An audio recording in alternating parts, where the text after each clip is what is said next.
Hi, this is Paul at Barbarian Electronics inside of Moon Music in Austin, Texas. Today we're looking at an original 1964 Blackface Deluxe Reverb amplifier, which is a holy grail amp for a lot of people. This one had been partially restored by another technician previously in its life. So the customer, my friend Dave, asked me to review it and make sure everything was copacetic, and it did need additional restoration. The first thing I did was add this pretty cool rayon covered vintage style power cord and wired it to code. The previous technician did replace it with a 3-prong cord, but they were fusing the neutral and switching the neutral instead of the hot.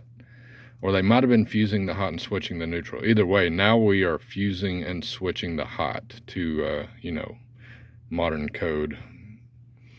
It needed new screen resistors, and fortunately I have these new old stock carbon comp 2 waters that are green, so they're very beautiful and they look cool and they kind of do the thing. Nice chassis weld, I'll point out, on the ground, and the ground is longer than the hot and neutral. Yeah, and the previous tech had put modern Mallories in here and taken out the blue Ajax caps. I only had 2 instead of 3 of the 100 nanofarad vintage caps, to make it appropriate, era appropriate again, but I did have like a late 60s or early 70s one for the third one there. So got rid of the Mallories and went with vintage caps, so that overall the aesthetic, as far as the blue Ajax, it's almost all totally perfect now, and this one is really good. It had 20 resistors, including the screens, that were out of spec, meaning beyond 10% tolerance. So that's why you see a lot of 2-watt Vichets in here now. The previous tech had put in 85-degree rated, the really cheap generic caps from Amplified Parts. So I kind of upgraded those to these 105-degree Celsius rated, the mod caps. They look better too.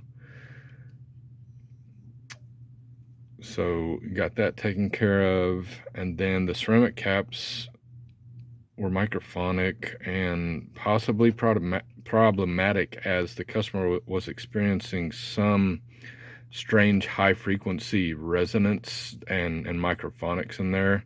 So upgraded those and went with silver mica on the 250 picofarad, because I was actually out of the ceramic disc style. And these are fine. These are not the cheap ones that are labeled like SM that are known for failure. These are good, CDEs. What's left is the grid wire coming from the jack on channel 2, the Vibrato Channel, is extremely microphonic, and it has DC on the outside jacket. So I'm going to replace this with a shielded wire.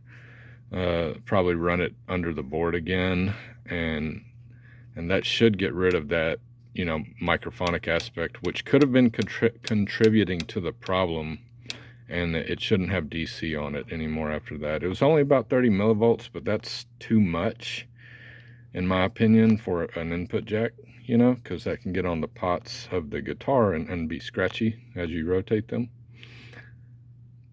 So that's pretty much it that I can think of on this. The pots were very scratchy, so serviced those, of course, cleaned the front panel and all the little, caps of the knobs, got those nice and looking good. The speed one was missing.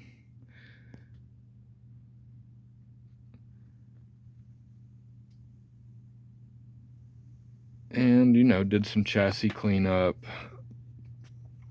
Made sure all the grounds are good, voltages are correct everywhere. This one has the heater center tap is grounded. It doesn't have the pair of 100R resistors creating a virtual center tap. I'll probably leave that, as this amp is operating very quietly after the component replacements I've done, you can barely tell it's on, even at a high volume. So it is really sweet, and you can see a 64 date code there. Yeah.